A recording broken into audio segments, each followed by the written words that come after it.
It's good to be with you today. This is a great day. Today I'm honored to hold this ceremonial signing of House Bill 534. I'm going to get it right this year. 534. This bill codifies the position of the Director of the Governor's Office of Minority Affairs as a cabinet-level position.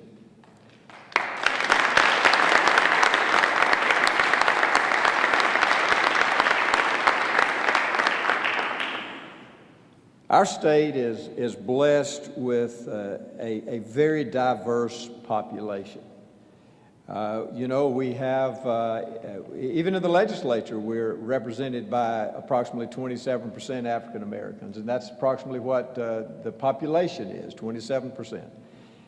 We also have other diverse populations. We have Asians, we have Hispanics, we have Native Americans, and then we also have a lot of Asians that have come in, particularly not only for education purposes, but also to work in many of our plants that we have here in the state. But Alabama has certainly a very unique history in the promotion of civil rights for minorities. And the courage and the boldness of our citizens is a testament to the principles on which our state and our country were founded. Alabama's come a long way in 50 years. And our state honored this 50th anniversary over the last few years of our civil rights movement. And it's important for us to always remember this, that the lives and the well-being of the minorities and the women in our state are critical to the success of the state of Alabama. Diversity is very important, and government leaders should be committed to holding ourselves to the highest standards to always include everyone, regardless of where they come from, party, race, whatever it may be. We need to always be inclusive in what we try to do, because that makes our state better. I believe that state government lacks adequate knowledge of the various issues affecting minorities and women, and I believe it's time that we devote appropriate resources to identify and to address these areas. As you will recall that in March, I signed an executive order actually creating this Office of Minority Affairs. But I really didn't think that was enough because an executive order could end with the next governor. And that way, then this office would basically be done away with. So I talked to many of you, and I told many of you, Senator Smitherman and Representative Knight, we talked, and other members of the Black Caucus, we talked, and I said that I wanted this to be something that could not be done away with when I leave office. And by making it an official cabinet position, next year y'all gonna have to fund it.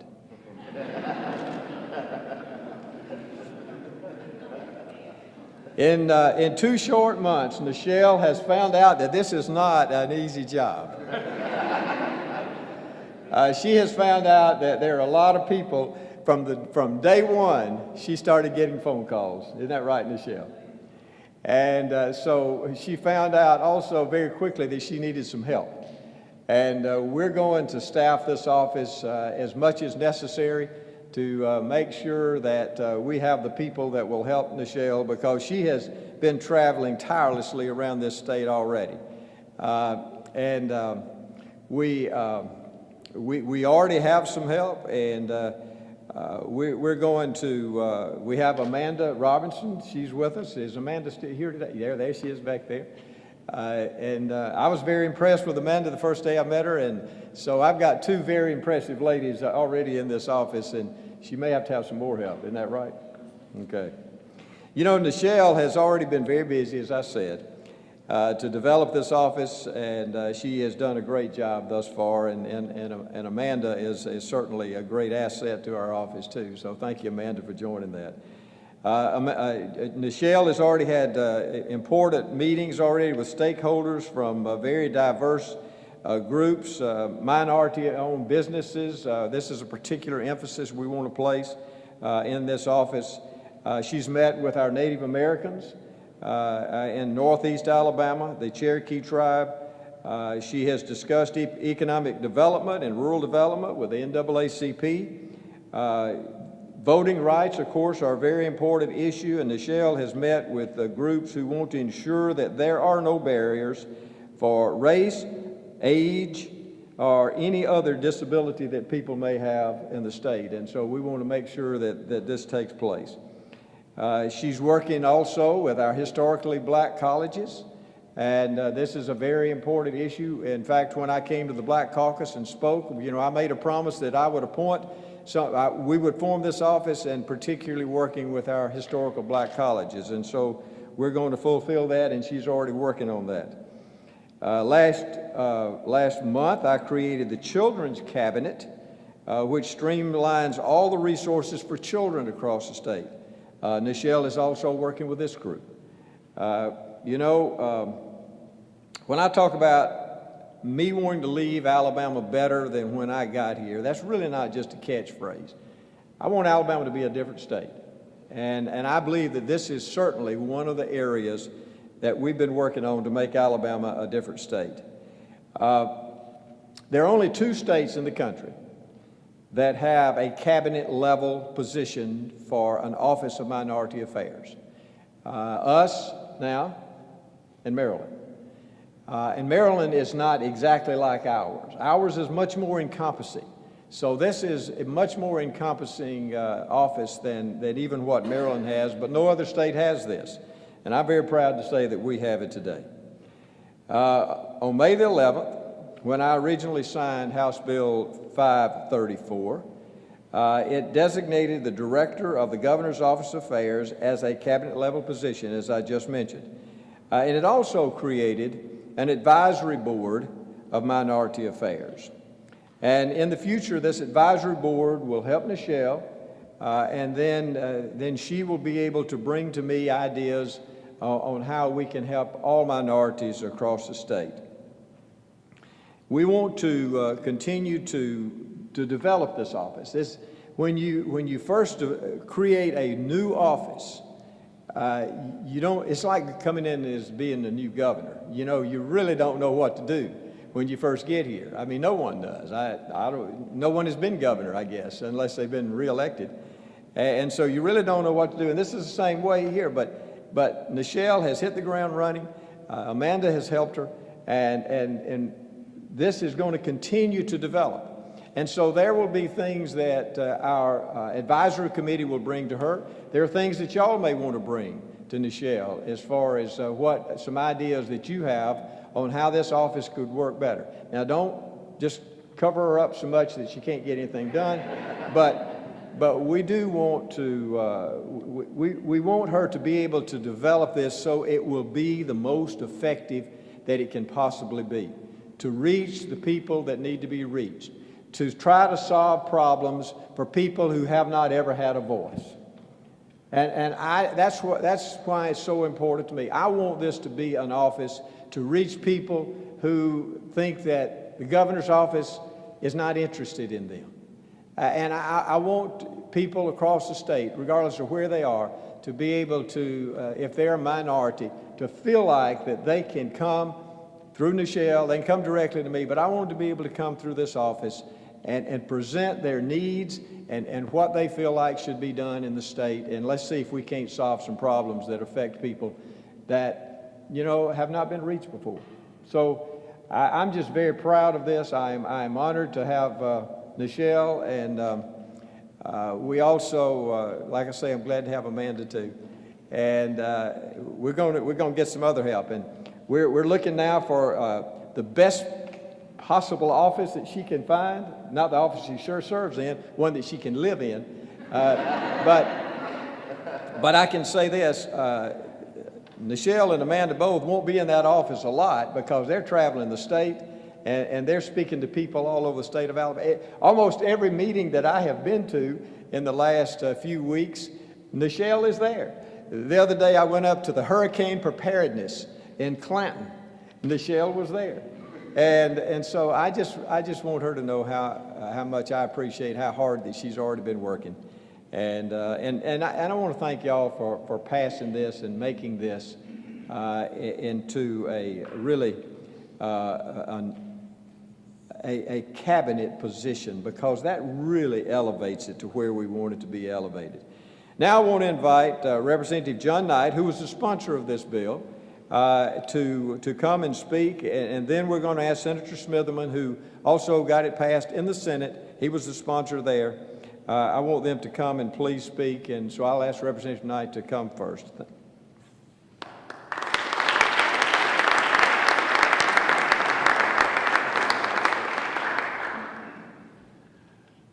Governor Bentley, we certainly want to express our appreciation to you for this particular bill. This is something that we have been working on for a long time, and there have been a number of executive orders.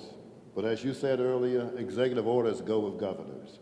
So to put this as a cabinet level position, we certainly want to say once again, thank you very much.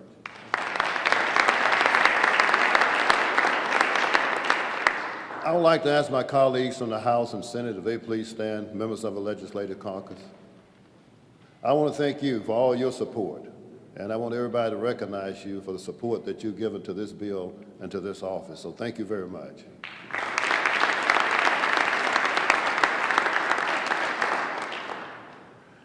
You know, embracing diversity is extremely important. And for the first time in this state, we have an office, a constitutional office, that will address diversity, minority and women and people that in many cases have not been recognized. That's extremely important.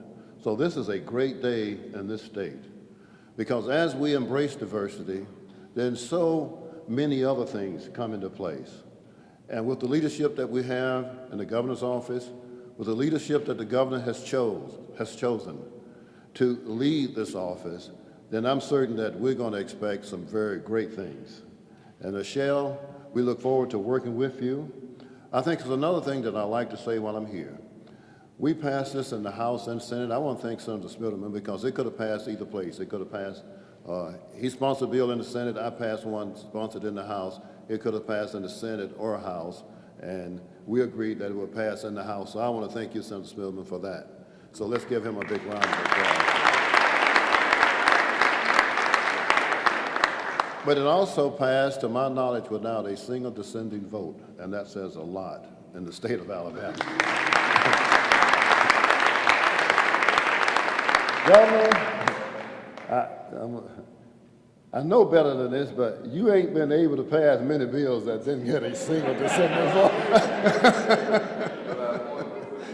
But this is one, and I think that says a lot. So I'm not going to take a lot of time, but I am delighted, I'm happy that we were able to do this, and it could not have been done without the leadership of the governor, with the leadership of Senator Smitherman, and without the leadership of all of my colleagues in the House, impressing upon the leadership in both bodies that this is important to this state. And the more we come together, the more we work together, the more we find that we're not that much different, that there are so many things that we agree on. But so often, we don't have the opportunity to sit down, and Mr. Billy Canary, I don't know where he is, but he has assured me from the business community that we're going to start that particular dialogue, because we need that dialogue in this state. Because so often, the dialogue is always missing. And when you get on the floor of the House or the floor of the Senate, that's not a place to really have dialogue. You should have it otherwise, so that you can really address many, many issues. And there are many issues that we must address, but this is a big beginning, in my mind, to address many issues that we've tried to address for many years. So, Governor, once again, thank you very much. Delighted to be here, and I'm very fortunate and honored to have been able to sponsor the bill. Thank you very much.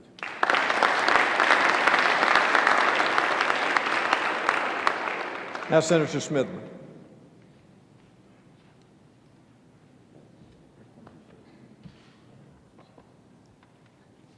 Praise the Lord, saints. Because you know that we can talk all this stuff about what I did, and all that, but it was the Lord. Lord touched everybody in here. He touched everybody in the legislature, because that was a fact what you said there. I have something else I want to say, but I couldn't miss going right into that. That was something that everybody in this legislature wanted to pass. And I mean that sincerely. I mean, when you talk about, and on our side, you talk about the pro tem setting, you know, making sure that it was where it needed to be. He was right there. I mean, it's not something that we had to go ask them. Whatever, once we decided that we were going to try to work to get it, they just went into work. The rules chair, and that's Senator Wagner, he put a #1 on it. So in spite of all that other stuff we're going to get to, he said, we're going to get to this first. You know, so it was, and I just want you to know that I had to say that really, it's not someone who, you know, it's not something that was begrudgingly by anybody. Everybody wanted to do this. But I'll say that because we've been working toward that end, and Governor has been doing an excellent job in trying to work us toward diversity. You know, we're boards and agencies and those things, and he has worked handily with us in trying to make sure that there's representation. And the simple reason is because when everybody's at the table, you get it, it's like making a cake. You know, you have all these ingredients, and you come out with the cake that you like. Sometimes you put a little more of something than others in there, but you still have that cake. That's the same way about the inclusion of everyone in the state. You get some input to where when you make that decision, you're able to consider all the other ramifications, positive as well as negative, and how it can help rise everybody. What they say about those tides, a rising tide raises all ships, you know, and that's what we're talking about here. And so I just want to just commend the governor. I want to commend Mr. Bill McCary, for Canary, I apologize, for all the help the business community gave. When I said that, everybody wanted this to happen. Education, everybody wanted this to happen because our state wanted to, I'm sure, show the country what Alabama is really all about. You know, and I guarantee you, if you look, if you take 10 things, I guarantee you 8 of them we all are together moving forward on. And that's the kind of thing it's going to take to keep our state moving and to make it great. And I want to say that the governor, you helped provide that atmosphere and that environment for us to be able to do it. And so I want to thank you again. And all who's heard what I've said and agreed with it, let's say amen. Amen. Thank you, Governor.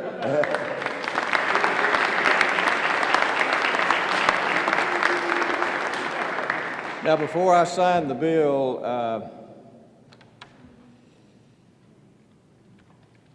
well, we're going to sign the bill first. If I read my notes, we'd do it right, okay? We're going to sign the bill first, and then I'm going to swear Nichelle in, all right? So I'd like to ask all y'all to join us up here, and Nichelle, you come on up with us, and I want members of the House and Senate here.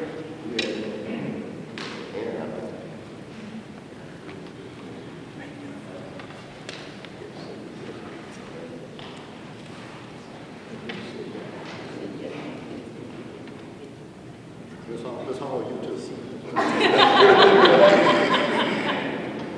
What did she do? Just bend over. You were thinking. What's your name?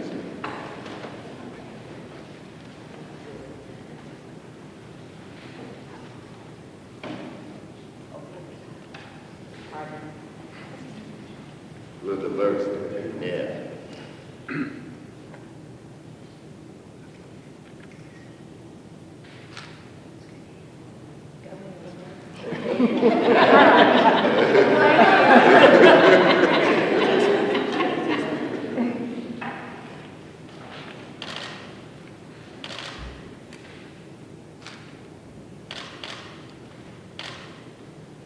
He's going to sign now. If y'all want to look down, please.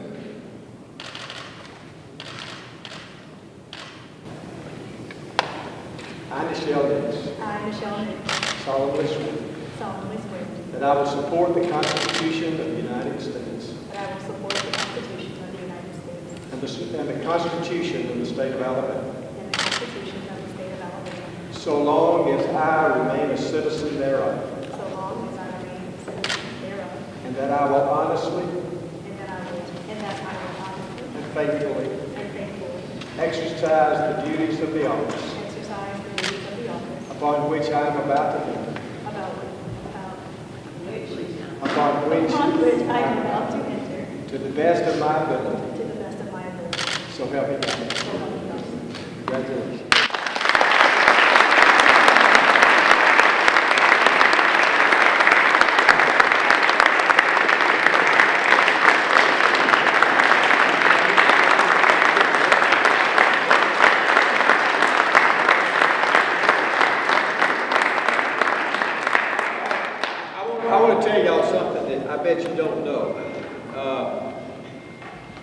When I looked at, y'all sit back down. When we looked at the Constitution, we could never find that a governor could swear somebody in. Okay? A notary public can. So I became a notary public.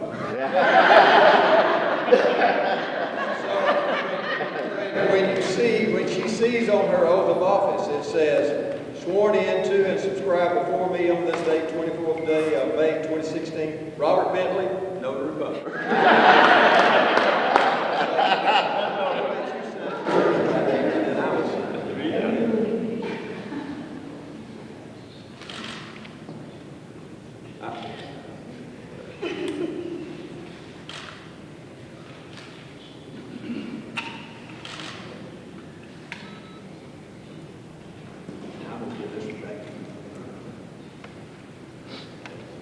And this way.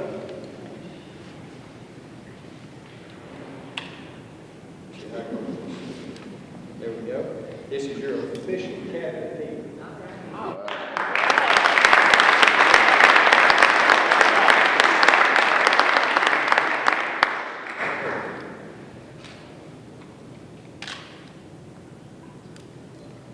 Which side you with?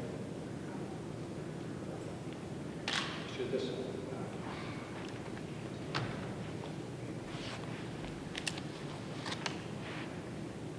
The governor's cabinet, state of Alabama.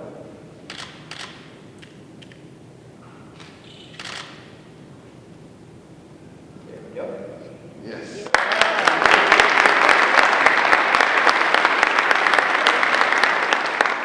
Today is a historic day in Alabama. So thank you, Governor Bentley, for your leadership in creating this Office of Minority Affairs and for officially making it a cabinet-level position.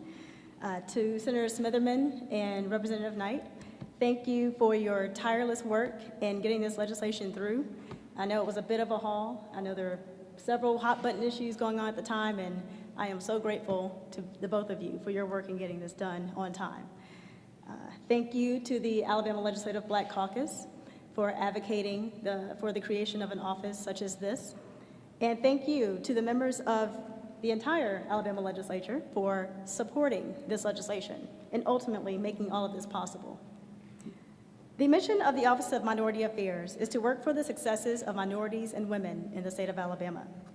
More specifically, this office will serve as a voice and work to ensure fairness and equality for all in regards to services, resources, and opportunities across the state. It is no secret that there are a number of challenges facing everyone in the state of Alabama, regardless of race, ethnicity. However, these same challenges have the unfortunate effect of hitting minorities and women the hardest.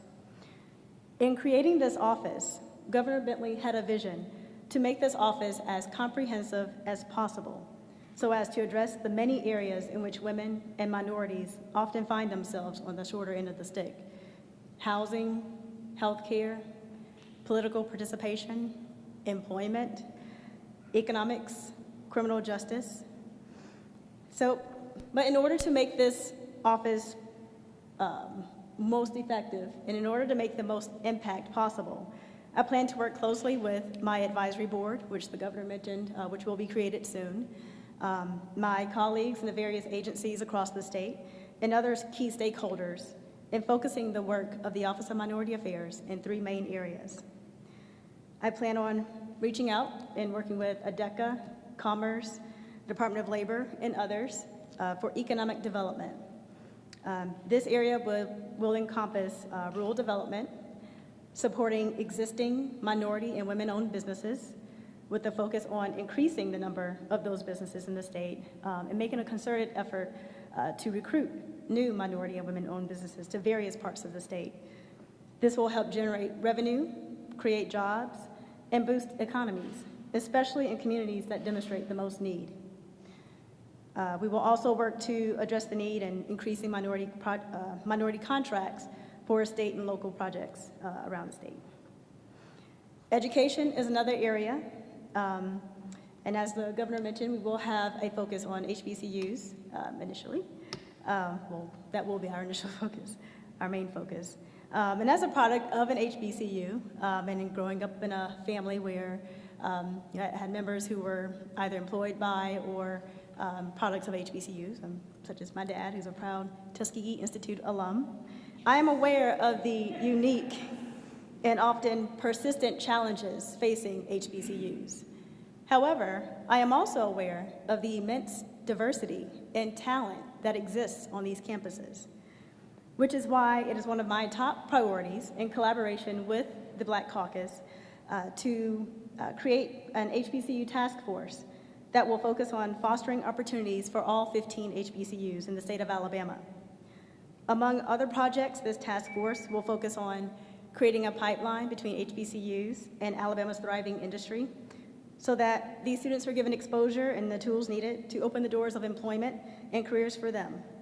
This will not only help these students, but will also strengthen our growing aviation, science, technology, engineering industries by increasing the numbers of talented women and minorities in these fields, which will in turn make our industry and our state more competitive. Third area is health.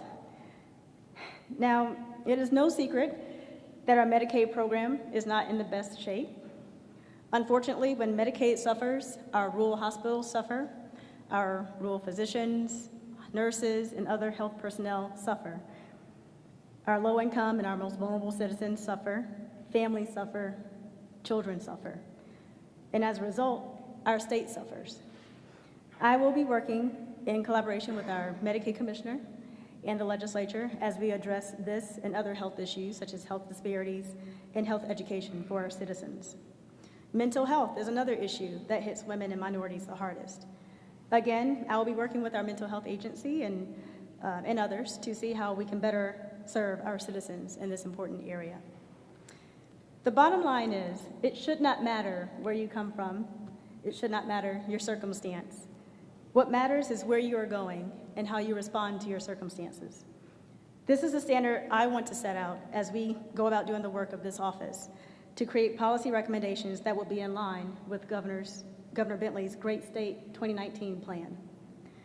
It will take a collective effort to make this office a success, which is why I will also be meeting and working with groups around the state. Many of those groups are represented here. We have Alabama Arise, of course we have Billy Canary with the Business Council of Alabama. We have Manufacture Alabama, George Clark here. But we have a number of talented, hardworking groups across this state that have a direct finger on the pulse of what's going on with our citizens in the state. And so I will be working hard with these groups to make this mission a reality. The success of the few will be the success for all Alabamians. Let's work to ensure that. Also, I will be remiss if I did not thank my family, my parents, my grandmother, my youngest brother, mother-in-law, and my husband. Without your all's love and support, I would not be here. To my friends, extended family, thank all of you so much for being here. Thank you for your support. Let's make Alabama great. And thank you again, Governor Bentley, for giving me the opportunity and the honor to serve. So, thank you.